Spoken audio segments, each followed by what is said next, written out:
Ayu Ismail bersama Maryam Khairunisa Jalil akan mereview novel dengan judul Mehua karya Afifa Afra. Nah, pertama kita ulas dulu dari penulisnya ya. Sosok Mbak Afifa Afra ini pernah sekali ketemu langsung sama beliau pada saat Munas FLP kurang lebih 9 tahun silam.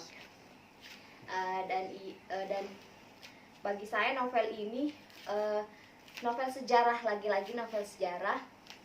Dan ketika saya menghabiskan buku ini dalam sekali duduk, karena dengan membaca buku ini kita rasanya ingin langsung diperhadapkan pada 3 peristiwa sejarah bangsa Indonesia. Jadi bagusnya novel ini saya pikir karena dengan membaca novel ini kita langsung diajak, seperti itukah sejarah yang terjadi pada bangsa kita. Jadi ceritanya ada 2 tokoh sentral dalam novel ini. Dua tokoh sentral ini, yang pertama Sekar Ayu, yang kedua Mehua. Jadi mereka hidup di lintas zaman yang berbeda. Jadi pada saat tokoh sentral yang pertama yakni Sekar Ayu, dia hidup pada masa ketika bangsa Jepang menduduki Indonesia. Jadi antara tahun 1942 sampai 1945 sampai kita merdeka. Jadi di situ diceritakan bahwa orang tua dari Sekar Ayu ini dia adalah keturunan ningrat, tapi akhirnya terpaksa harus menjadi geisha ya kalau di bahasa Jepang seperti itu. Ibunya Sekar Ayu, dan Sekar Ayu pada saat itu masih berumur 6 tahun. Dia harus juga menjadi korban pedofilia. Setelah itu fase kehidupan Sekar Ayu yang kedua, dia lagi-lagi menjadi salah satu peristiwa sejarah lagi di Indonesia, yakni pada tahun 1965 atau kita sebut dengan gerakan PKI, karena di sini diceritakan bahwa Sekar Ayu ini dia adalah salah satu anggota Gerwani. Sedangkan tokoh sentral yang kedua, Mehua, dia mewakili generasi 90-an karena dia seumuran seperti saya. Mungkin pada saat itu dia diceritakan mahasiswi pada saat ketika peristiwa kerusuhan 1998. Oke, berarti ada selisih 10 tahun ya dari saya, tidak sepantaran.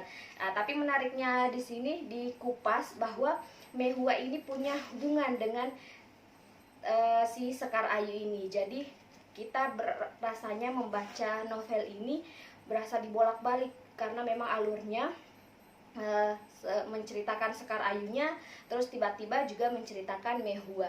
Jadi di situ sih dibuat mikirnya tuh seperti itu, tapi justru seperti itu kita akhirnya tertantang ingin membaca sejarah sejarah bangsa kita di 3 peristiwa tadi. Peristiwa ketika pendudukan Jepang, yang kedua ketika terjadi gerakan pemberontakan oleh PKI, dan yang ketiga pada saat kerusuhan 98. Oke, novel ini sangat saya rekomendasikan karena dengan membacanya kita berasa mau diajak bagaimana sih apa benar seseram itu pada saat 3 peristiwa tadi. Oke, silakan kalian baca, kalian pasti juga akan merasakan atmosfer yang sama seperti saya, tidak ingin dijeda apapun, jadi pengen langsung ngabisin tuntas karena saking penasarannya. Oke, sekian review dari kami. Mohon kurang lebihnya mohon dimaafkan. Sampai jumpa pekan depan. Assalamualaikum warahmatullahi wabarakatuh. Kamu buka jilbab nak? Kenapa buka iba? Kelihatan aja. Kelihatan. Beradegan. Sebagai budak tawanan atau sebagai pemuas seks untuk para tentara Jepang. Terus itu yang terjadi pada orang tua dari Sekar Ayu. Sedangkan Sekar Ayu sendiri yang menjadi tokoh sentral yang pertama di novel ini, dia kemudian pada di situ diceritakan masih berumur 5 tahun, dia harus menjadi juga ternyata jadi korban seks dari para tentara Jepang pada saat dia korban pedofilia dari tentara Jepang. Itulah yang akhirnya membuat dia memandang kehidupan dengan penuh bahwa ternyata dianugerahi paras cantik itu sangat menyengsarakan karena ternyata para lelaki itu hanya mengincar fisiknya saja.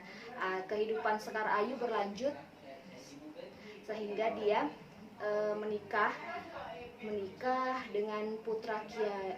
Awalnya dia menikah dengan putra kiai, namun karena ada jiwa-jiwa pemberontak dalam dirinya, maka dia akhirnya bergabung menjadi salah satu anggota Gerwani, yakni Partai Komunis Indonesia. Jadi dia di situ diceritakan dia menyerang keluarganya sendiri yang notabene adalah kakeknya pemilik pesantren. Dia serang dan menyebabkan kematian pada kakeknya dan seluruh pesantrennya di bumi hanguskan. Sedangkan tokoh sentral yang kedua di sini ditokohkan sebagai Mehua. Dia adalah keturunan Tionghoa yang hidup pada peristiwa 98 itu. Dia berkuliah di salah satu universitas di Solo, namun keluarganya adalah pemilik beberapa toko elektronik, dan dia terkena dampak pada kerusuhan 98. Jadi Mehua ini karena ingin merayakan ulang tahun bersama ayahnya, maka dia ke Jakarta, dan ternyata dia menjadi korban pemerkosaan pada saat kerusuhan 98 terjadi. Menariknya novel ini, kalian akan dikejutkan dengan plot twist pada akhir-akhir dari novel ini yang mempertemukan antara Sekar Ayu dengan Mehua. Jadi ini sangat saya rekomendasikan untuk kalian baca. Oke, dan bagi saya ini novel yang bikin greget, penasaran terus tiap membacanya, sehingga kita tanpa sadar langsung menghabiskannya satu kali duduk. Oke, sekian dulu review dari saya.